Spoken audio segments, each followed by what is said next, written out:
থেকে সকলকে স্বাগত জানিয়ে আমি ঢুকছি সবার মা তারা মা। জগৎ তারা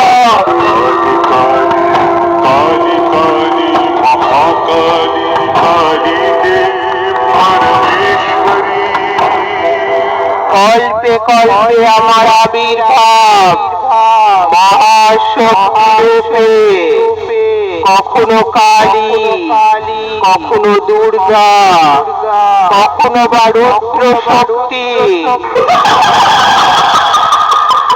আমি পাপীদের দিই শাস্তি, ভক্তদের দিই মুক্তি। ভক্তি ভরে ডাকলে সবাই পাবে আমার সাড়া। আমি সেই সামন্তী মা তারা।